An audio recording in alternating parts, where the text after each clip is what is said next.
The Adventure of the Final Problem. It is with a heavy heart that I take up my pen to write these the last words in which I shall ever record the singular gifts by which my friend Mr. Sherlock Holmes was distinguished. In an incoherent and, as I deeply feel, an entirely inadequate fashion, I have endeavoured to give some account of my strange experiences in his company, from the chance which first brought us together at the period of the study in scarlet, up to the time of his interference in the matter of the naval treaty, an interference which had the unquestionable effect of preventing a serious international complication. It was my intention to have stopped there, and to have said nothing of that event which has created a void in my life, which the lapse of 2 years has done little to fill. My hand has been forced, however, by the recent letters in which Colonel James Moriarty defends the memory of his brother, and I have no choice but to lay the facts before the public exactly as they occurred. I alone know the absolute truth of the matter, and I am satisfied that the time has come when no good purpose is to be served by its suppression. As far as I know, there have been only 3 accounts in the public press. That in the Journal de Genève, upon May the 6th, 1891, the Reuters dispatch in the English papers upon May the 7th, and finally the recent letters to which I have alluded. Of these, the first and second were extremely condensed, while the last is, as I shall now show, an absolute perversion of the facts. It lies with me to tell for the first time what really took place between Professor Moriarty and Mr. Sherlock Holmes. It may be remembered that after my marriage, and my subsequent start in private practice, the very intimate relations which had existed between Holmes and myself became to some extent modified. He still came to me from time to time when he desired a companion in his investigations, but these occasions grew more and more seldom, until I find that in the year 1890 there were only 3 cases of which I retain any record. During the winter of that year, and the early spring of 1891, I saw in the papers that he had been engaged by the French government upon a matter of supreme importance, and I received 2 notes from Holmes, dated from Narbonne and from Nîmes, from which I gathered that his stay in France was likely to be a long one. It was with some surprise, therefore, that I saw him walk into my consulting room upon the evening of the 24th of April. It struck me that he was looking even paler and thinner than usual. "Yes, I have been using myself up rather too freely," he remarked, in answer to my look rather than to my words. "I have been a little pressed of late. Have you any objection to my closing your shutters?" The only light in the room came from the lamp upon the table at which I had been reading. Holmes edged his way round the wall, and flinging the shutters together, he bolted them securely. "You are afraid of something?" I asked. "Well, I am. Of what?" "Of air guns." "My dear Holmes, what do you mean?" "I think that you know me well enough, Watson, to understand that I am by no means a nervous man. At the same time, it is stupidity rather than courage to refuse to recognize danger when it is close upon you. Might I trouble you for a match?" He drew in the smoke of his cigarette, as if the soothing influence was grateful to him. "I must apologize for calling so late," said he, "and I must beg you to be so unconventional as to allow me to leave your house presently by scrambling over your back garden wall." "But what does it all mean?" I asked. He held out his hand, and I saw, in the light of the lamp, that 2 of his knuckles were burst and bleeding. "It is not an airy nothing, you see," said he, smiling. "On the contrary, it is solid enough for a man to break his hand over. Is Mrs. Watson in?" "She is away upon a visit." "Indeed. You are alone?" "Quite." "Then it makes it the easier for me to propose that you should come away with me for a week on to the Continent." "Where?" "Oh, anywhere. It's all the same to me." There was something very strange in all this. It was not Holmes's nature to take an aimless holiday, and something about his pale, worn face told me that his nerves were at their highest tension. He saw the question in my eyes, and, putting his fingertips together and his elbows upon his knees, he explained the situation. "You have probably never heard of Professor Moriarty?" said he. "Never? Aye, there's the genius and the wonder of the thing," he cried. "The man pervades London, and no one has heard of him. That's what puts him on a pinnacle in the records of crime. I tell you, Watson, in all seriousness, that if I could beat that man, if I could free society of him, I should feel that my own career had reached its summit, and I should be prepared to turn to some more placid line in life. Between ourselves, the recent cases in which I have been of assistance to the royal family of Scandinavia and to the French Republic have left me in such a position that I could continue to live in the quiet fashion which is most congenial to me, and to concentrate my attention upon my chemical researches. But I could not rest, Watson. I could not sit quiet in my chair. If I thought that such a man as Professor Moriarty were walking the streets of London unchallenged. What has he done, then? His career has been an extraordinary one. He is a man of good birth and excellent education, endowed by nature with a phenomenal mathematical faculty. At the age of 21 he wrote a treatise upon the binomial theorem, which has had a European vogue. On the strength of it, he won the mathematical chair at one of our smaller universities and had, to all appearance, a most brilliant career before him. But the man had hereditary tendencies of the most diabolical kind.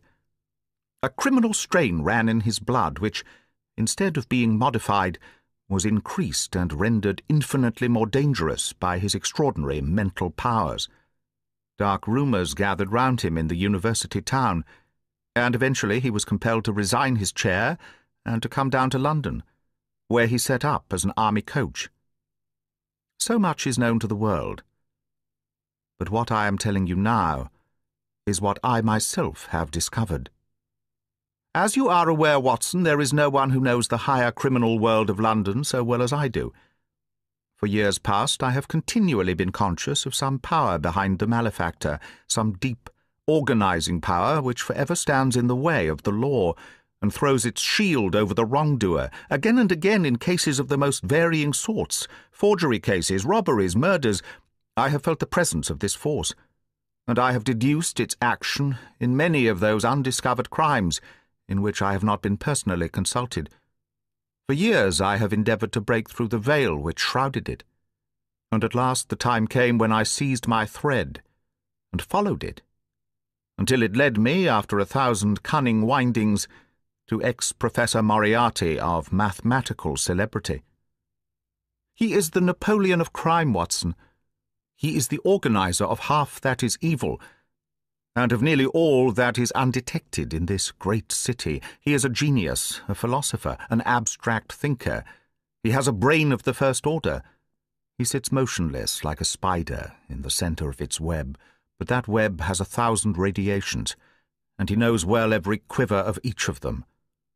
He does little himself. He only plans. But his agents are numerous and splendidly organized. Is there a crime to be done? A paper to be abstracted, we will say, a house to be rifled, a man to be removed. The word is passed to the professor. The matter is organized and carried out. The agent may be caught. In that case, money is found for his bail or his defence. But the central power which uses the agent is never caught, never so much as suspected. This was the organization which I deduced, Watson, and which I devoted my whole energy to exposing and breaking up. But the professor was fenced round with safeguards so cunningly devised that, do what I would, it seemed impossible to get evidence which could convict in a court of law. You know my powers, my dear Watson, and yet, at the end of 3 months, I was forced to confess that I had at last met an antagonist who was my intellectual equal. My horror at his crimes was lost in my admiration at his skill. But at last he made a trip. Only a little trip. But it was more than he could afford when I was so close upon him. I had my chance, and, starting from that point, I have woven my net round him until now it is all ready to close. In 3 days, that is to say on Monday next, matters will be ripe. And the Professor, with all the principal members of his gang, will be in the hands of the police. Then will come the greatest criminal trial of the century, the clearing up of over 40 mysteries, and the rope for all of them. But if we move at all prematurely, you understand, they may slip out of our hands even at the last moment. Now, if I could have done this without the knowledge of Professor Moriarty, all would have been well. But he was too wily for that. He saw every step which I took to draw my toils round him. Again and again he strove to break away, but I as often headed him off. I tell you, my friend, that if a detailed account of that silent contest could be written, it would take its place as the most brilliant bit of thrust and parry work in the history of detection. Never have I risen to such a height, and never have I been so hard pressed by an opponent. He cut deep, and yet I just undercut him. This morning the last steps were taken, and 3 days only were wanted to complete the business. I was sitting in my room thinking the matter over when the door opened and Professor Moriarty stood before me. My nerves are fairly proof, Watson, but I must confess to a start when I saw the very man who had been so much in my thoughts standing there on my threshold. His appearance was quite familiar to me. He is extremely tall and thin. His forehead domes out in a white curve, and his 2 eyes are deeply sunken in his head. He is clean-shaven, pale, and ascetic-looking, retaining something of the professor in his features. His shoulders are rounded from much study, and his face protrudes forward, and is forever slowly oscillating from side to side, in a curiously reptilian fashion. He peered at me with great curiosity in his puckered eyes. "You have less frontal development than I should have expected," said he at last. "It is a dangerous habit to finger loaded firearms in the pocket of one's dressing gown." The fact is that upon his entrance I had instantly recognized the extreme personal danger in which I lay. The only conceivable escape for him lay in silencing my tongue. In an instant I had slipped the revolver from the drawer into my pocket, and was covering him through the cloth. At his remark I drew the weapon out and laid it cocked upon the table. He still smiled and blinked, but there was something about his eyes which made me feel very glad that I had it there. "You evidently don't know me," said he. "On the contrary," I answered, "I think it is fairly evident that I do. Pray take a chair. I can spare you 5 minutes if you have anything to say." "All that I have to say has already crossed your mind," said he. "Then possibly my answer has crossed yours," I replied. "You stand fast?" "Absolutely." He clapped his hand into his pocket, and I raised the pistol from the table. But he merely drew out a memorandum book in which he had scribbled some dates. "You crossed my path on the 4th of January," said he. "On the 23rd you incommoded me. By the middle of February I was seriously inconvenienced by you. At the end of March I was absolutely hampered in my plans, and now at the close of April I find myself in such a position through your continual persecution that I am in positive danger of losing my liberty. The situation is becoming an impossible one." "Have you any suggestion to make?" I asked. "You must drop it, Mr. Holmes," said he, swaying his face about. "You really must, you know." "After Monday," said I. "Tut, tut," said he. "I am quite sure that a man of your intelligence will see that there can be but one outcome to this affair. It is necessary that you should withdraw. You have worked things in such a fashion that we have only one resource left. It has been an intellectual treat to me to see the way in which you have grappled with this affair, and I say, unaffectedly, that it would be a grief to me to be forced to take any extreme measure. You smile, sir, but I assure you that it really would. Danger is part of my trade, I remarked. This is not danger, said he. It is inevitable destruction. You stand in the way not merely of an individual, but of a mighty organization, the full extent of which you, with all your cleverness, have been unable to realize. You must stand clear, Mr. Holmes, or be trodden underfoot.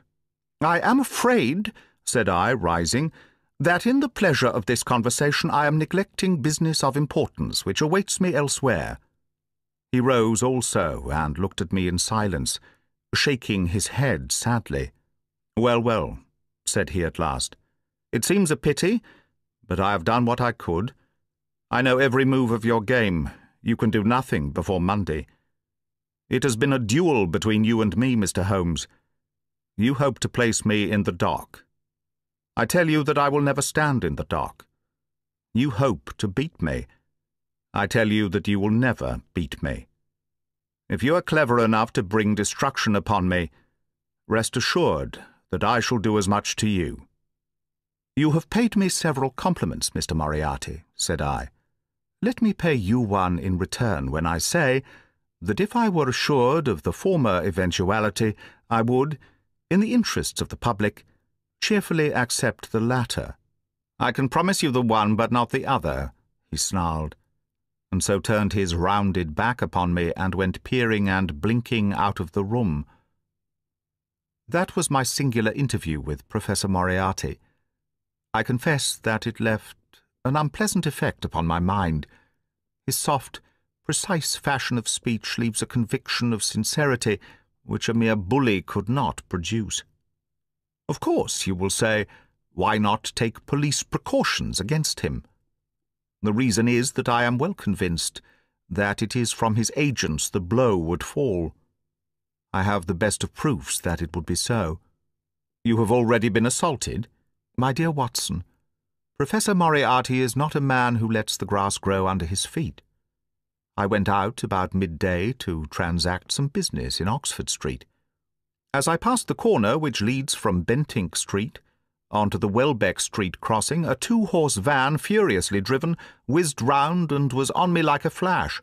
I sprang for the footpath and saved myself by the fraction of a second. The van dashed round by Marylebone Lane and was gone in an instant. I kept to the pavement after that, Watson, but as I walked down Vere Street, a brick came down from the roof of one of the houses and was shattered to fragments at my feet. I called the police and had the place examined. There were slates and bricks piled upon the roof, preparatory to some repairs, and they would have me believe that the wind had toppled over one of these. Of course, I knew better, but I could prove nothing. I took a cab after that, and reached my brother's rooms in Pall Mall, where I spent the day. Now I have come round to you, and on my way I was attacked by a rough with a bludgeon. I knocked him down, and the police have him in custody. But I can tell you with the most absolute confidence that no possible connection will ever be traced between the gentleman upon whose front teeth I have barked my knuckles and the retiring mathematical coach who is, I dare say, working out problems upon a blackboard 10 miles away.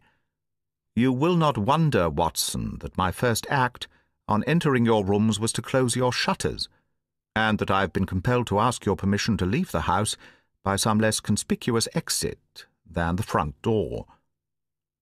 I had often admired my friend's courage, but never more than now, as he sat quietly checking off a series of incidents which must have combined to make up a day of horror.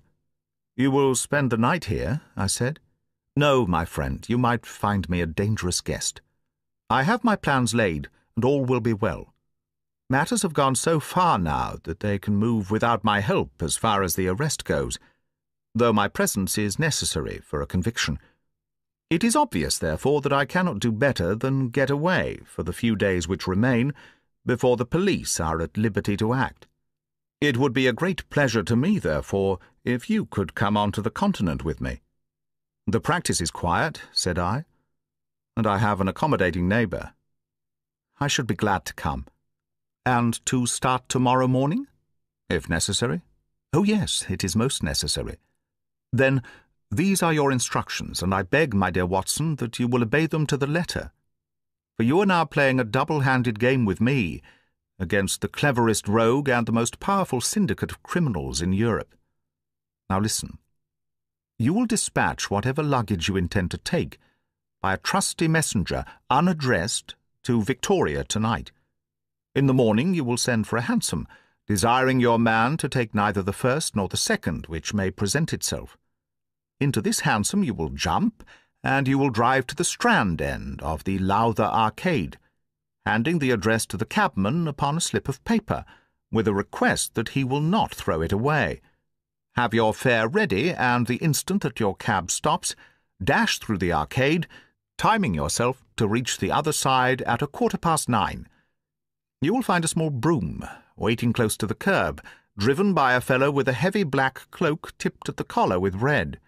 Into this you will step, and you will reach Victoria in time for the Continental Express. Where shall I meet you? At the station. The second first-class carriage from the front will be reserved for us. The carriage is our rendezvous, then? Yes. It was in vain that I asked Holmes to remain for the evening. It was evident to me that he thought he might bring trouble to the roof he was under, and that was the motive which impelled him to go. With a few hurried words as to our plans for the morrow, he rose and came out with me into the garden, clambering over the wall which leads into Mortimer Street, and immediately whistling for a hansom, in which I heard him drive away. In the morning I obeyed Holmes's injunctions to the letter. A hansom was procured with such precautions as would prevent its being one which was placed ready for us, and I drove immediately after breakfast to the Lowther Arcade, through which I hurried at the top of my speed. A brougham was waiting with a very massive driver wrapped in a dark cloak, who, the instant that I had stepped in, whipped up the horse and rattled off to Victoria Station. On my alighting there, he turned the carriage and dashed away again, without so much as a look in my direction. So far, all had gone admirably. My luggage was waiting for me, and I had no difficulty in finding the carriage which Holmes had indicated, the less so as it was the only one in the train which was marked engaged. My only source of anxiety now was the non-appearance of Holmes. The station clock marked only 7 minutes from the time when we were due to start. In vain I searched among the groups of travellers and leave-takers for the lithe figure of my friend. There was no sign of him. I spent a few minutes in assisting a venerable Italian priest, who was endeavouring to make a porter understand in his broken English that his luggage was to be booked through to Paris. Then, having taken another look around, I returned to my carriage, where I found that the porter, in spite of the ticket, had given me my decrepit Italian friend as a travelling companion. It was useless for me to explain to him that his presence was an intrusion, for my Italian was even more limited than his English, so I shrugged my shoulders resignedly and continued to look out anxiously for my friend. A chill of fear had come over me, as I thought that his absence might mean that some blow had fallen during the night. Already the doors had all been shut and the whistle blown when— "My dear Watson," said a voice, "you have not even condescended to say good morning." I turned in incontrollable astonishment. The aged ecclesiastic had turned his face towards me. For an instant the wrinkles were smoothed away, the nose drew away from the chin, the lower lip ceased to protrude, and the mouth to mumble. The dull eyes regained their fire, the drooping figure expanded. The next, the whole frame collapsed again, and Holmes had gone as quickly as he had come. "Good heavens!" I cried. "How you startled me!" "Every precaution is still necessary," he whispered. "I have reason to think that they are hot upon our trail. Ah, there is Moriarty himself." The train had already begun to move as Holmes spoke. Glancing back, I saw a tall man pushing his way furiously through the crowd and waving his hand as if he desired to have the train stopped. It was too late, however, for we were rapidly gathering momentum, and an instant later had shot clear of the station. "With all our precautions, you see that we have cut it rather fine," said Holmes, laughing. He rose, and throwing off the black cassock and hat, which had formed his disguise, he packed them away in a handbag. "Have you seen the morning paper, Watson?"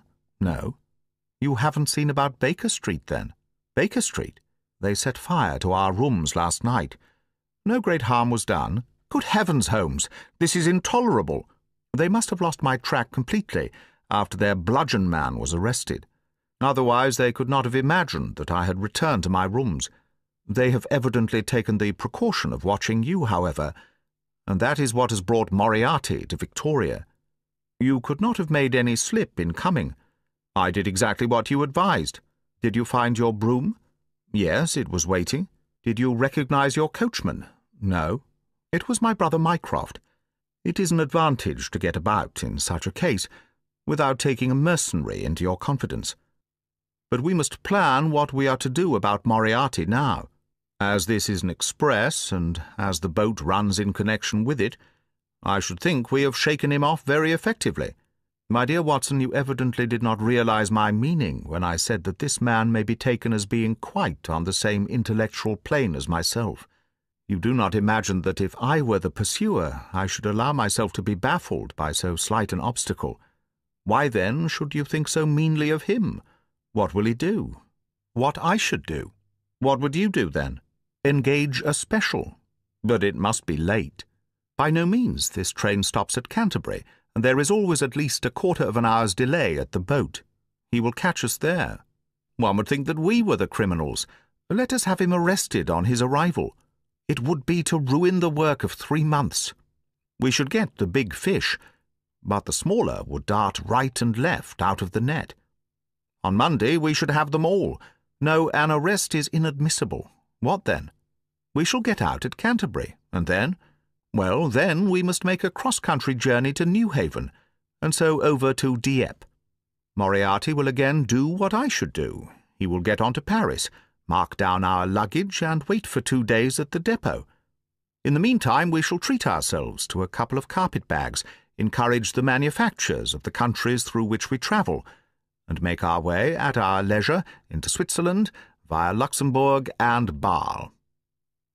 I am too old a traveller to allow myself to be seriously inconvenienced by the loss of my luggage, but I confess that I was annoyed at the idea of being forced to dodge and hide before a man whose record was black with unutterable infamies. It was evident, however, that Holmes understood the situation more clearly than I did. At Canterbury, therefore, we alighted, only to find that we should have to wait an hour before we could get a train to Newhaven. I was still looking rather ruefully after the rapidly disappearing luggage van which contained my wardrobe, when Holmes pulled my sleeve and pointed up the line. "Already, you see," said he. Far away among the Kentish woods there rose a thin spray of smoke. A minute later a carriage and engine could be seen flying along the open curve which leads to the station. We had hardly time to take our places behind a pile of luggage when it passed with a rattle and a roar, beating a blast of hot air into our faces. "There he goes," said Holmes, as we watched the carriage swing and rock over the points. "There are limits, you see, to our friend's intelligence. It would have been a coup de maître had he deduced what I would deduce, and acted accordingly. And what would he have done had he overtaken us? There cannot be the least doubt that he would have made a murderous attack upon me. It is, however, a game at which two may play. The question now is whether we should take a premature lunch here, or run our chance of starving before we reach the buffet at Newhaven." We made our way to Brussels that night and spent 2 days there, moving upon the 3rd day as far as Strasbourg. On the Monday morning Holmes had telegraphed to the London police, and in the evening we found a reply waiting for us at our hotel. Holmes tore it open, and then with a bitter curse hurled it into the grate. "I might have known it," he groaned. "He has escaped." "Moriarty. They have secured the whole gang, with the exception of him. He has given them the slip. Of course, when I had left the country there was no one to cope with him. But I did think that I had put the game in their hands.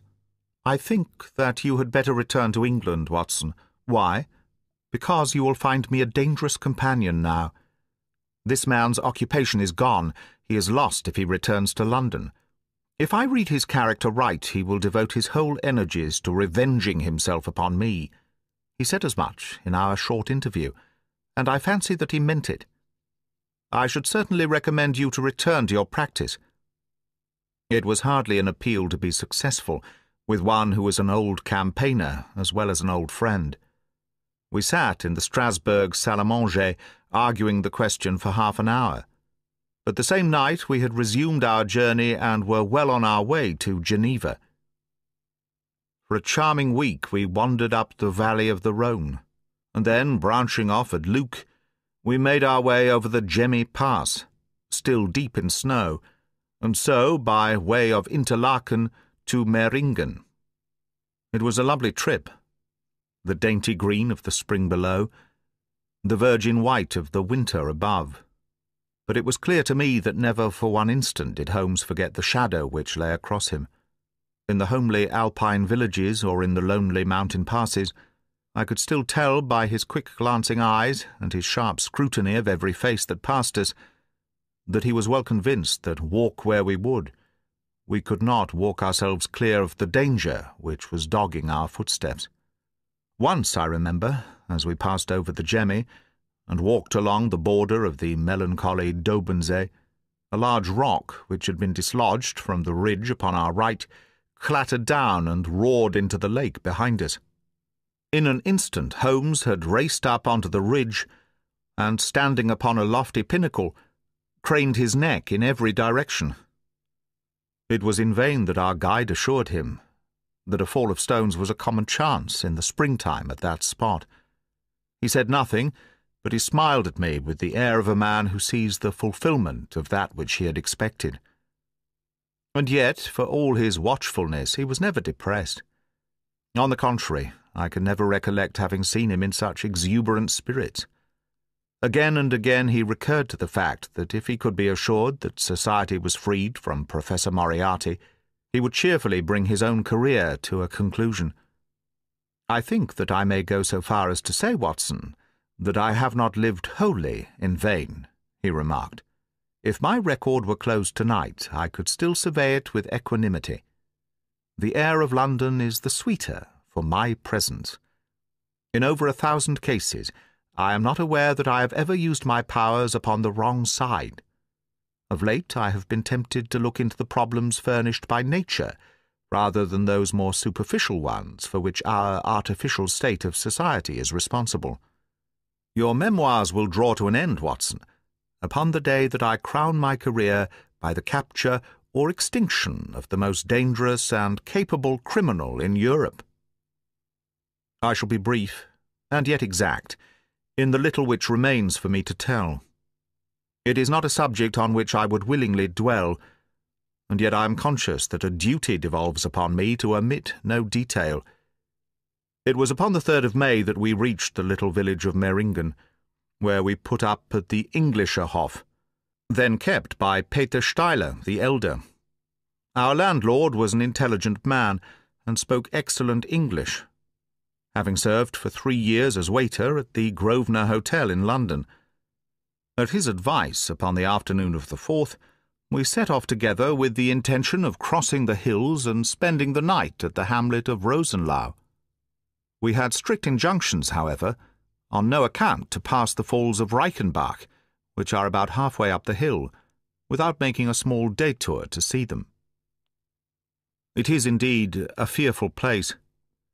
The torrent, swollen by the melting snow, plunges into a tremendous abyss, from which the spray rolls up like the smoke from a burning house. The shaft into which the river hurls itself is an immense chasm, lined by glistening coal-black rock, and narrowing into a creaming, boiling pit of incalculable depth, which brims over and shoots the stream onward over its jagged lip. The long sweep of green water roaring forever down, and the thick flickering curtain of spray hissing forever upwards, turn a man giddy with their constant whirl and clamour. We stood near the edge, peering down at the gleam of the breaking water far below us against the black rocks, and listening to the half-human shout which came booming up with the spray out of the abyss. The path has been cut halfway round the fall to afford a complete view, but it ends abruptly, and the traveller has to return as he came. We had turned to do so when we saw a Swiss lad come running along it with a letter in his hand.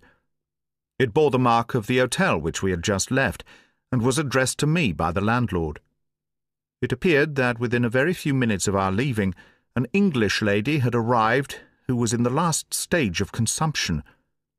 She had wintered at Davos Platz, and was journeying now to join her friends at Lucerne, when a sudden hemorrhage had overtaken her. It was thought that she could hardly live a few hours, but it would be a great consolation to her to see an English doctor, and if I would only return, etc., etc. The good Steiler assured me in a postscript that he would himself look upon my compliance as a very great favour, since the lady absolutely refused to see a Swiss physician, and he could not but feel that he was incurring a great responsibility. The appeal was one which could not be ignored. It was impossible to refuse the request of a fellow countrywoman dying in a strange land. Yet I had my scruples about leaving Holmes.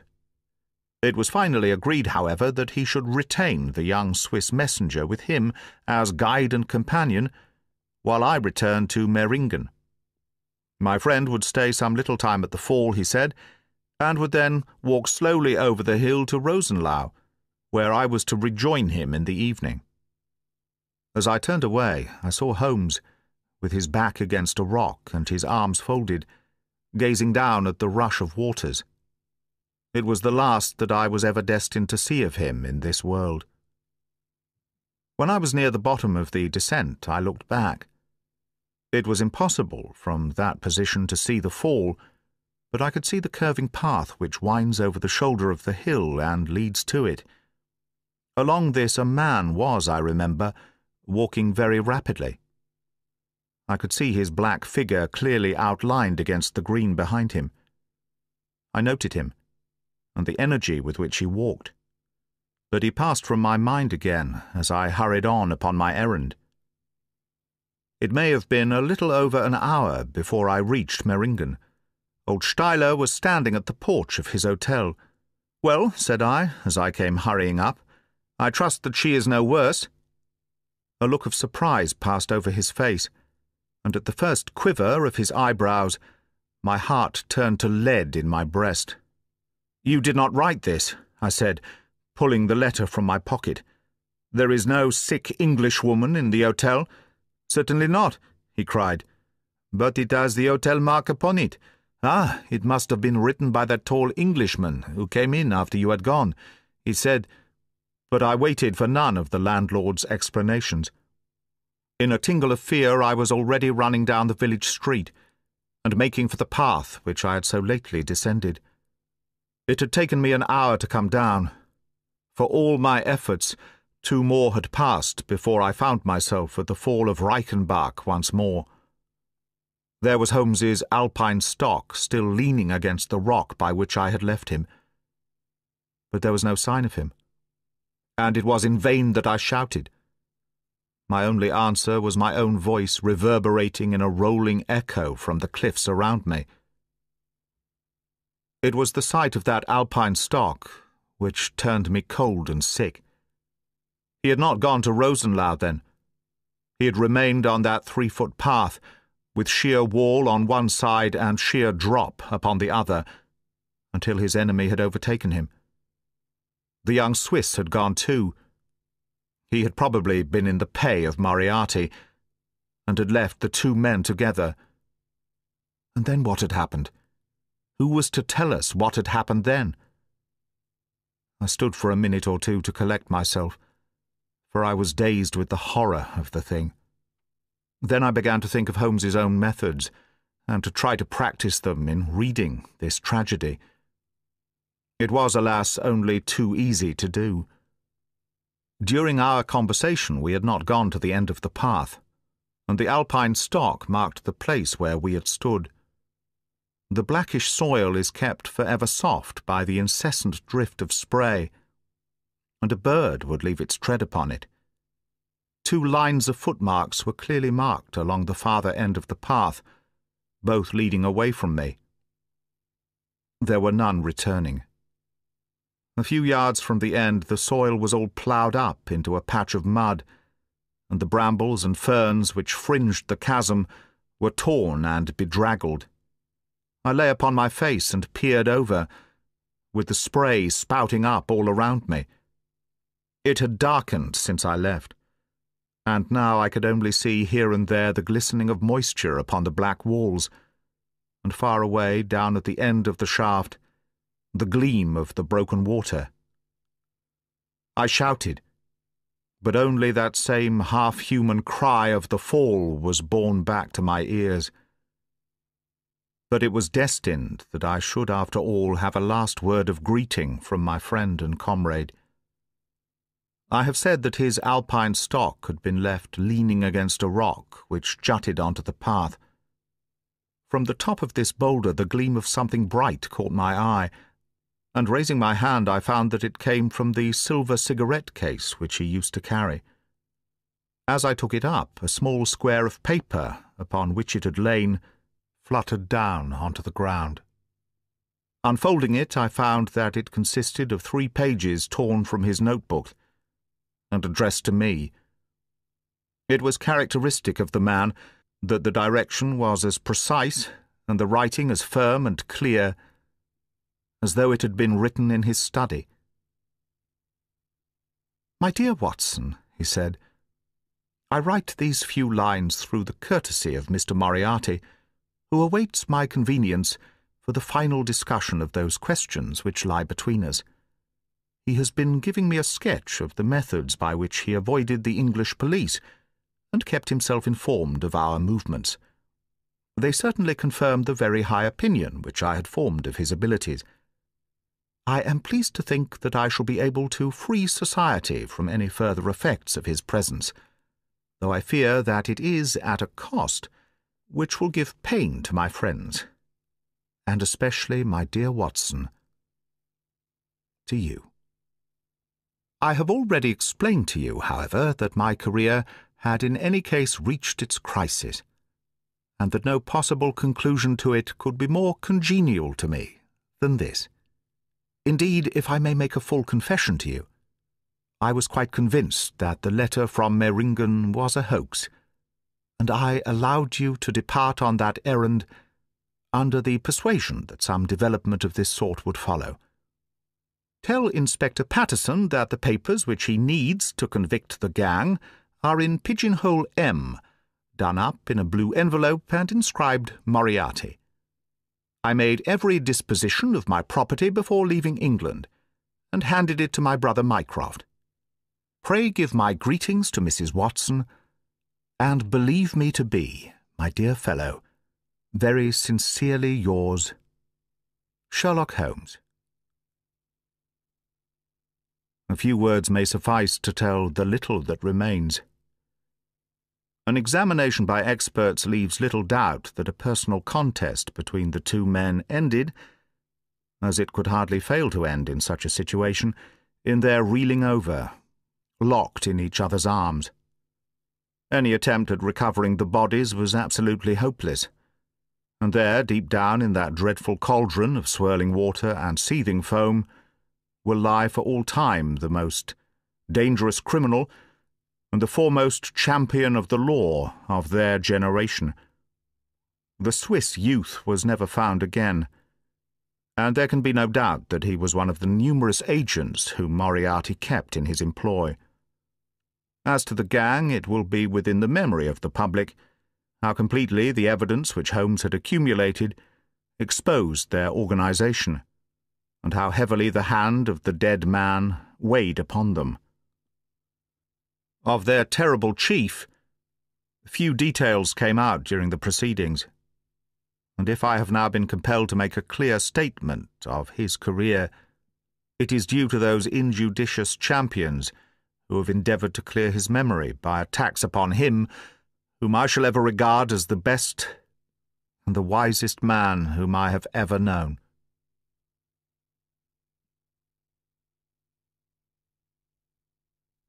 That is the end of The Adventure of the Final Problem, from the Memoirs of Sherlock Holmes by Sir Arthur Conan Doyle.